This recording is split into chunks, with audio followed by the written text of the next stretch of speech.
All righty, folks. President Trump hitting the ground running as promised. The first of many signings that we'll see today. And, of course, just still a lot of enthusiasm in the air as the luncheon now begins. You know, it's interesting, speaking of tradition, one of Wall Street's most celebrated market strategists was a man named Byron Wayne. He passed away in 2023. He was like 90 years old, but he was known for his 10-yearly predictions, in part because they were always built with, just sometimes controversial, sometimes contrarian. And he did it for almost 4 decades. So it's in that spirit that a lot of Wall Street firms like to do this, including the Research Investment Committee at Bank of America. They've issued their 10 surprises for 2025. So I looked at the list. I love it. And I want to bring it to the more brilliant guys that I know, market mavens. Bianco Research President Jim Bianco is with us. Tracy's Capital Chief Economist, Daniel Lacalle is with us. Gentlemen, I picked out 6 of them I want to ask you about. And Jim, let me start with you. The S&P 500 north of 20% for the 3rd year in a row. Your thoughts? I mean, the market's got the momentum. It could definitely happen. But if it did happen, and you look at where valuations are and presumably where valuations would be at the end of the year, it would mean that the prospects for the market after that would start to approach the 2000 peak, the tech peak. You'd have price earnings ratios, you'd have all the other metrics of valuation at such extreme levels that a 20% gain this year might be kind of the last hurrah. And that doesn't mean the economy has to go bad. It means that the economy could do exactly what everybody thinks it's going to do, but you've already priced in, since we're on Inauguration Day, the rest of the Trump presidency within the first year of it. Daniel? I think that if you look at our expectations of earnings growth for 2025, a 20% increase is manageable and acceptable. Also, considering that if all of these measures that have been announced will be implemented in the first 100 days, then the strengthening of the U.S. economy might also help valuations. So probably valuations will get better because of earnings growth and margin expansion. So I don't see it that negative. I think that is actually quite feasible. Daniel, let me stick with you on this one. The number 2, tariffs work and they boost U.S. industrial production. I think that there is evidence out there that tariffs are a good way of balancing what is already a very imbalanced global trade market.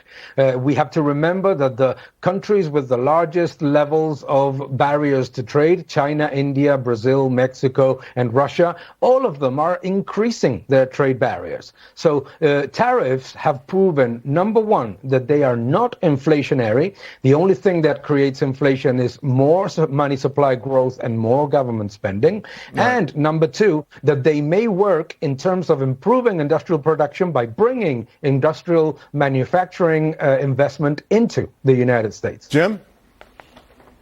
I agree with almost all of that. I would quote, Jamie Dimon, who said, "I've read The Art of the Deal," that tariffs are not only a revenue source, but they're also a gambit to get outcomes from other countries, whether it's trade barriers or agreements.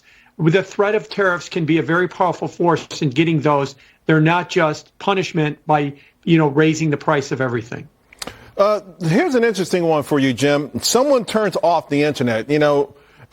Recently, we've had these incidents where massive underwater cables, ocean cables have been cut.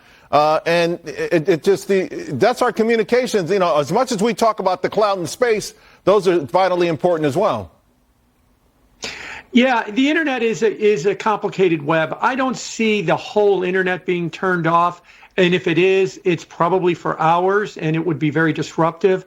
But the way that it's structured, and I think the way that we assume it's going to work, some kind of global shutdown that would last for an extended period of time just doesn't seem very likely. But like I said, that doesn't rule out regional ones. Somebody cut some cables in parts of certain countries could be without the internet, could be highly disruptive. And I hate to say it, but the regional ones probably will be in Europe. We know a lot of this activity in the North Sea and things like that, Daniel. Absolutely. One of the reasons why we need to strengthen investment in infrastructure and strengthen investment in telecommunications. But obviously, if I completely agree with Jim that if anything, this will be a regional or and a short-term issue. I wouldn't see it as a global problem lasting for a prolonged period of time. Jim, one problem that they point out is the grid fragility. And we've talked about this. We've talked about it for what feels like 100 years, about how the grid is 100 years old, right? So they're saying, though, that the grid fragility could cause $600 billion worth of power outages. Oh, I think that one could be very well a bigger concern than the internet, because not only do we have the grid fragility, it's old, it's subject to, various stress points. But now that we've got AI and we've got the internet coming, we're more dependent on electricity than we were 50 years ago. 50 years ago, people thought electricity was just something to power light bulbs. Now it's something to power our way of life. And to lose the grid, or to lose the grid for even short periods of time, is as catastrophic as losing the internet itself. Yeah. Daniel?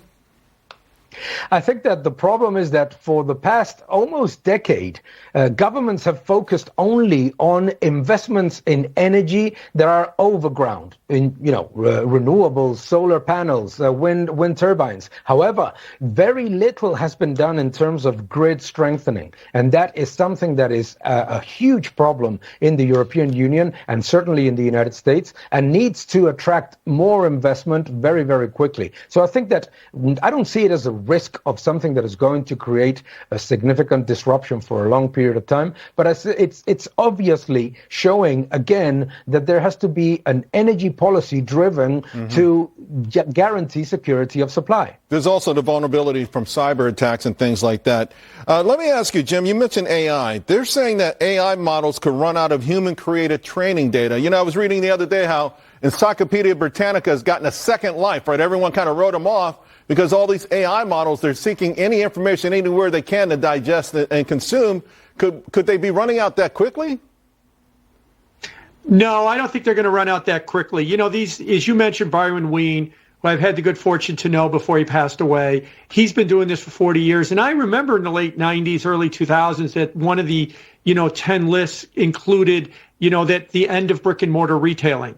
Well, in 99 and 2000, that didn't happen. 2025, maybe it hasn't happened, but it's a lot more plausible. So this idea that we're going to run out of human ingenuity, human creativity, human knowledge to put up on AI, maybe in 20 years, that could be a problem, but I don't see that being a 2025 or 2026 issue. That's good news. That means the robots will keep us around longer. Daniel.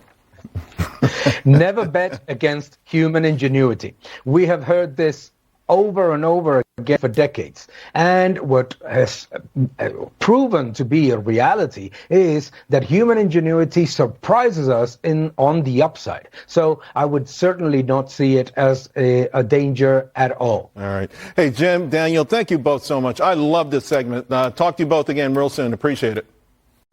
Thank you for watching this video. Please subscribe to my channel, like my videos, leave your comments below, and keep defending freedom. Thank you very much.